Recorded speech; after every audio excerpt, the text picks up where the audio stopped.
खबर बहुत शॉकिंग है दोस्तों कि किस तरह से लालू प्रसाद यादव के परिवार के ऊपर मोदी सरकार जो है वो निशाना साध रही है, कि किस तरह से लालू प्रसाद यादव के पूरे परिवार के ऊपर भारतीय जनता पार्टी यानी मोदी सरकार जो है वो दबिश बना रही है।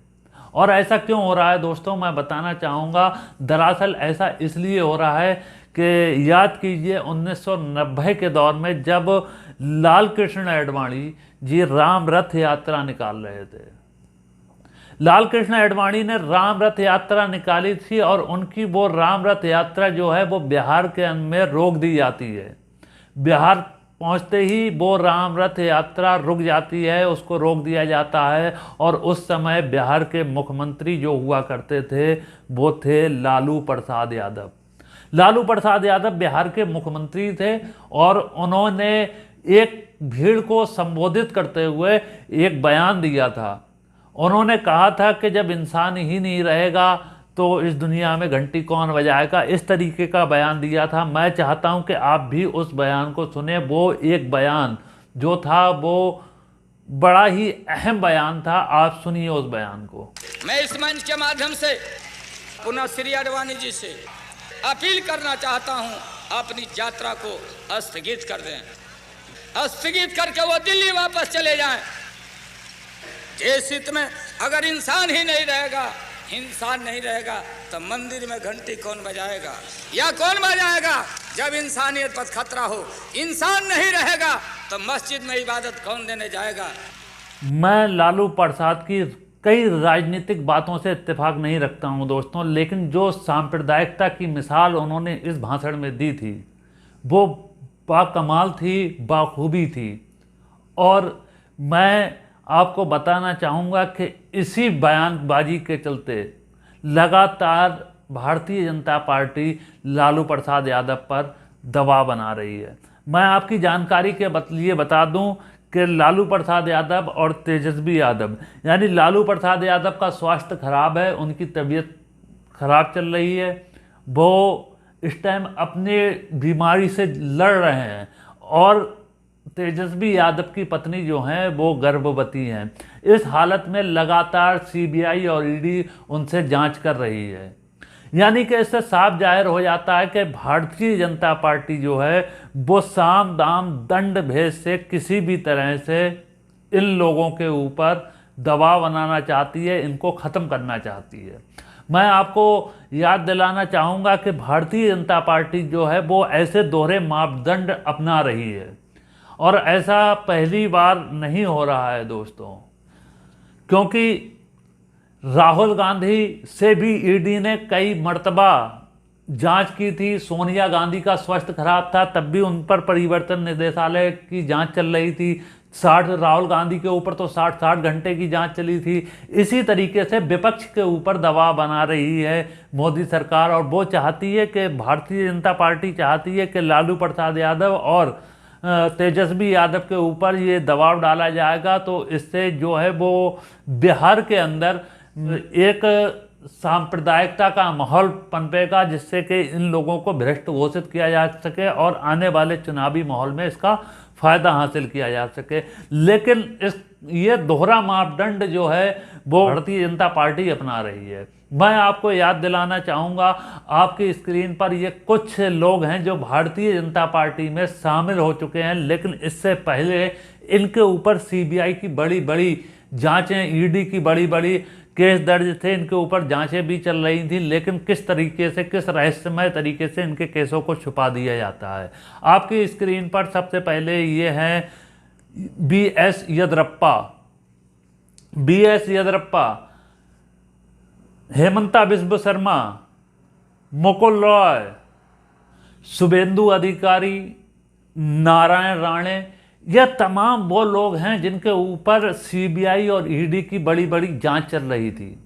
लेकिन जैसे ही ये भारतीय जनता पार्टी में शामिल होते हैं, इनके सारे दाग धो दिए जाते हैं और एक रहस्यमय तरीके से सब कुछ छुपा दिया जाता है। लेकिन मैं आपको याद दिलाना चाहूँगा कि लालू प्रसाद यादव और तेजस्वी यादव पर जो सीबीआई और ईडी की जांच लगातार जारी है और उनके ऊपर ये जांच की जा रही है। ये वो केस हैं जो पहले ख़त्म हो चुके हैं, लेकिन उसके बाद भी उन केसों को दोबारा निकाला जा रहा है और उनके ऊपर जांच कराई जा रही है। अच्छी बात है, जांच कराइए, दूध का दूध और पानी का पानी हो जाएगा अगर कुछ गड़बड़ी हुई होगी। लेकिन मैं आपसे पूछना चाहता हूं कि हेमंता बिस्व शर्मा, नारायण राणे, मुकुल राय, BS येदियुरप्पा, ये तमाम वो लोग हैं कि जिनके ऊपर बड़े बड़े केस दर्ज थे, लेकिन जैसे ही ये भारतीय जनता पार्टी में शामिल हुए या उसके कार्यकर्ता बने, तुरंत सारे दाग धो दिए जाते हैं और सारी जांचें खत्म।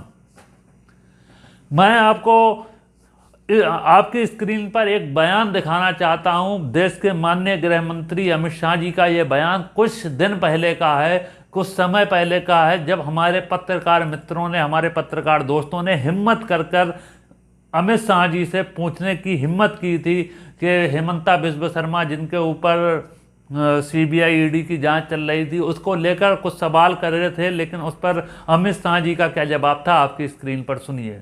हेमंत शर्मा जी करप्ट थे या नहीं थे? चलो भैया, अमित भाई जवाब दीजिए। जी मैं जवाब देना नहीं चाहता इसका, इस तरह से क्वेश्चन नहीं करते भैया। अमित शाह जी कह रहे हैं पत्रकार मित्रों से कि भाई ऐसे सवाल नहीं पूछते, भैया ऐसे सवाल मत पूछो, ऐसे सवाल नहीं पूछते, मैं इसका जवाब नहीं दे पाऊंगा। यानी कि आपकी पार्टी में पहुंचने के बाद अगर कोई भी कितना ही बड़ा क्राइम हो, उस पर CBI की या ED की जांच चलती हो, जैसे ही आपकी पार्टी में पहुंचता है तो एक रहस्यमय तरीके से उसके दाग धो दिए जाते हैं। मैं पूछना चाहता हूं कि कौन सी वॉशिंग मशीन बन गई है भारतीय जनता पार्टी? कौन सा डिटर्जेंट पाउडर बन गया है जिसके बाद अंदर जाने के बाद आदमी जो होता है वो बेदाग हो जाता है? मैं पूछना चाहूँगा आपसे। लेकिन दोस्तों, KCR की पार्टी ने ये ट्वीट करके एक जानकारी दी है। उन्होंने इस ट्वीट में उन तमाम लोगों के फोटो लगाए हैं जिसमें CBI और ED की उन तमाम लोगों के ऊपर जांच चल रही थी, लेकिन जैसे ही वो भारतीय जनता पार्टी में शामिल होते हैं तुरंत जो हैं वो बेदाग हो जाते हैं। उन्होंने क्या लिखा है मैं आपको पढ़कर बताना चाहता हूँ। उन्होंने लिखा, वॉशिंग मशीन पाउडर BJP, यानी कि वॉशिंग मशीन का पाउडर बन गई है Bharatiya Janata party. ED CBI के दागों की सफाई चुटकी में, यानी कि अगर ED और CBI की जांच जो है वो चलती हो और उसकी सफाई जो है वो चुटकी में हो जाती है अगर भारतीय जनता पार्टी में अगर आप शामिल हो जाते हैं।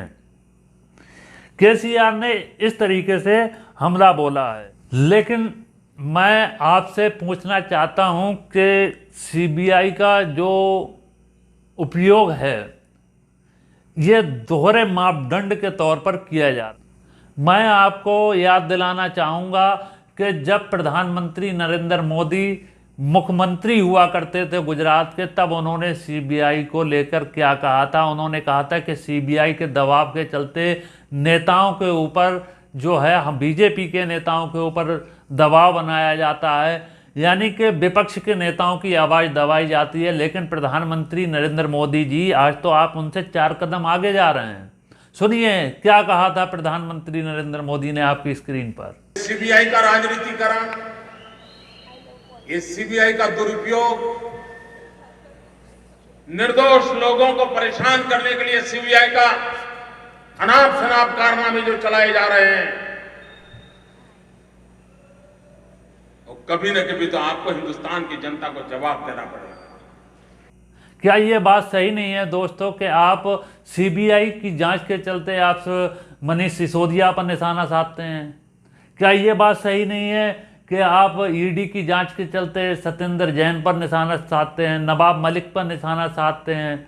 ये तमाम लोग हैं जिनके ऊपर आप जो हैं वो निशाना साधते हैं CBI के चलते, और आपने अपने पुराने काल में जो भाषण दिया, आप इस दौर में उनसे 4 कदम आगे जा रहे हैं प्रधानमंत्री नरेंद्र मोदी जी। और अब आप लालू प्रसाद यादव और तेजस्वी यादव पर निशाना साध रहे हैं, तो मैं आपको याद दिलाना चाहूँगा कि राहुल गांधी और अखिलेश यादव की तरह ये बिहार के वो दो चेहरे हैं जो कभी भी प्रधानमंत्री नरेंद्र मोदी से हाथ नहीं मिला सकते या भारतीय जनता पार्टी में शामिल नहीं हो सकते। मैं आपको बताना चाहूँगा कि मैंने पहले ही कहा आपसे कि भारतीय जनता पार्टी साम दाम दंड भेद के जरिए लोगों को अपने पक्ष में करना चाहती है, लेकिन लालू प्रसाद यादव वो कह रहे हैं कि मैं कुछ भी हो जाए लेकिन भारतीय जनता पार्टी के सामने नतमस्तक नहीं होऊंगा। मैं आपको पढ़कर बताना चाहता हूं कि लालू प्रसाद यादव ने क्या कहा है।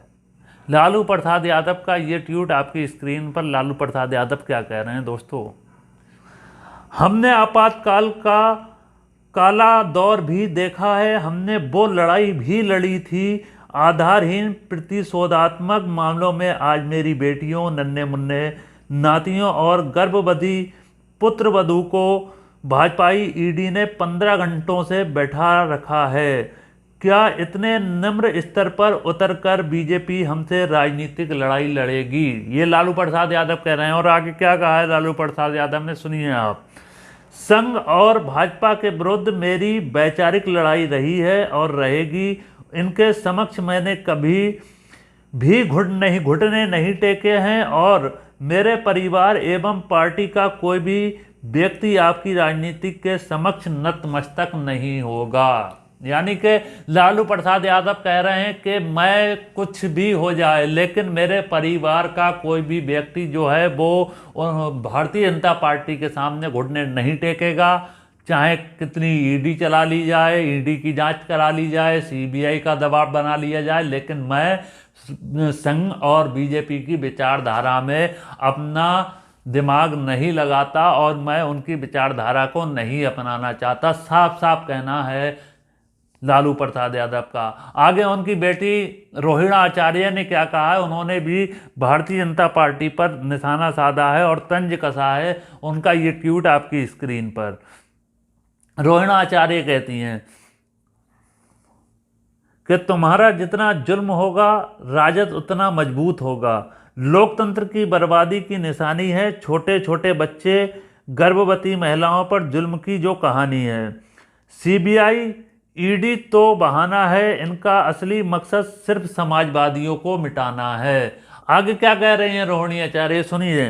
100 पौष्टिक टैंक की खुदाई से गैस मिला, चाय बनाने के लिए मोदी साहब के लिए भर भर ट्रक लेके गए हैं जमाई।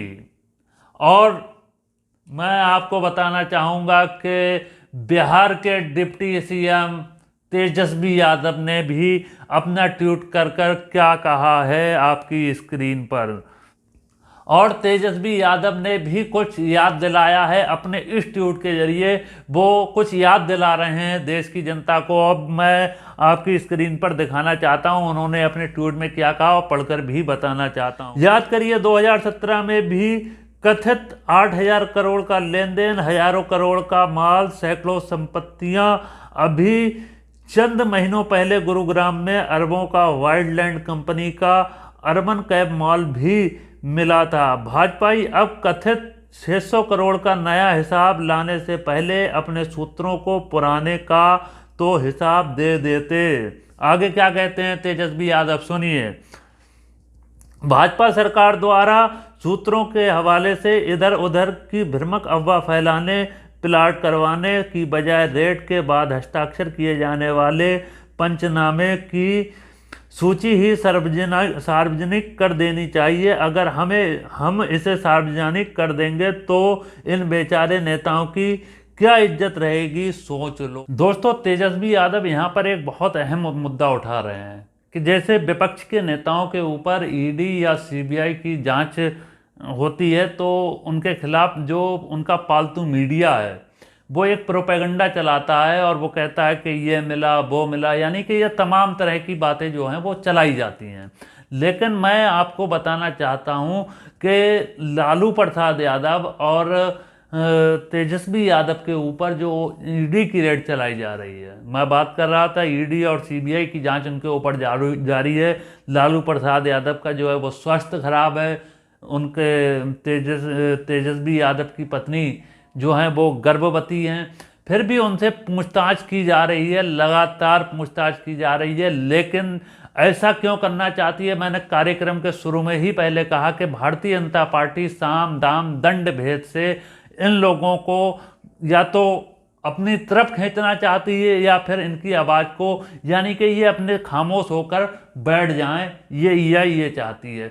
मैं आपको याद दिलाना चाहूँगा जिस तरीके से इन्होंने हेमंता बिस्व शर्मा और ये तमाम लोगों की जो मैंने लिस्ट दिखाई, नारायण राणे, ये तमाम जो लोग थे, BS येदियुरप्पा, इन तमाम लोगों की तरह भी जैसे इनके ऊपर सीबीआई और ईडी को छोड़ा गया, लेकिन ये लोग जो हैं भारतीय जनता पार्टी में शामिल हो गए। लेकिन यही भारतीय जनता पार्टी यही चाहती है कि इन लोगों के ऊपर सीबीआई और ईडी के दबाव के चलते इनको अपनी तरफ खींचा जाए। मैं आपको याद दिलाना चाहूँगा कि ऐसे में विपक्ष के नेता जो हैं वो लालू प्रसाद यादव और तेजस्वी यादव के पक्ष में खड़े हुए हैं और मल्लिकार्जुन खड़गे इंस्टीट्यूट के जरिए बता रहे हैं कि किस तरीके से लालू प्रसाद यादव के ऊपर दबाव बनाया जा रहा है, तेजस्वी के ऊपर दबाव बनाया जा रहा है। ये तमाम बातें हैं जो ऐसे में इनके साथ में विपक्ष के नेता, और मैं आपको बता दूं कि लोकसभा चुनाव में जो है वो 1 साल भी नहीं रह गया है, 1 साल से भी कम समय का, 1 साल से भी कम जो है वो समय रह गया है। लेकिन ऐसे में भारतीय जनता पार्टी साम दाम दंड भेद के द्वारा भारतीय जनता पार्टी 2024 का इलेक्शन जीतना चाहती है। और इसकी जीती जागती मिसाल ये है कि तमिलनाडु के अंदर किस तरीके से बवाल फैलाया गया। एक अफवाह फैलाई गई कि वहाँ पर बिहारी काम करने वाले मजदूरों को जो है वो मार दिया गया है, मौत के घाट उतार दिया गया है।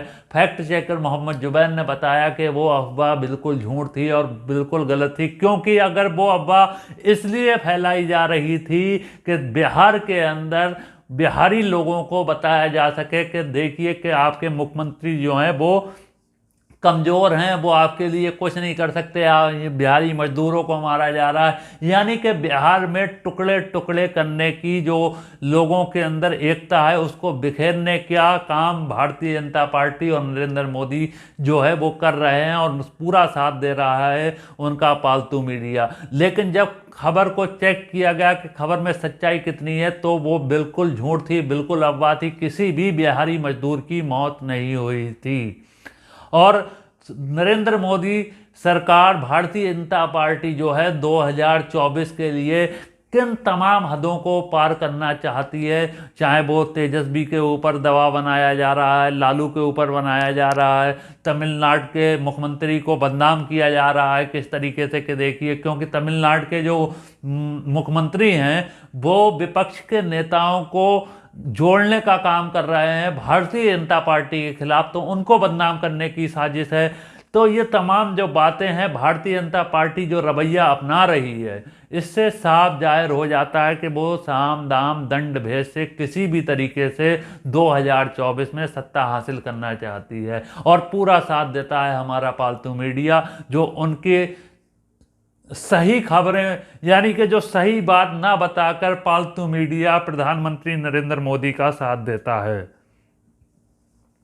आज की वीडियो में इतना ही। सच का साथ देने के लिए हमारे चैनल को सब्सक्राइब करें, बेल आइकन को प्रेस करें, क्योंकि आपका एक सब्सक्राइब मुझे हौसला देगा सत्ता में बैठी पार्टी से सवाल करने की, मुझे हौसला देगा देश के अंदर हो रहे जुल्म और अन्याय के खिलाफ लड़ाई लड़ने की। रागिब मलिक को दीजिए इजाज़त। जय हिंद, जय भारत।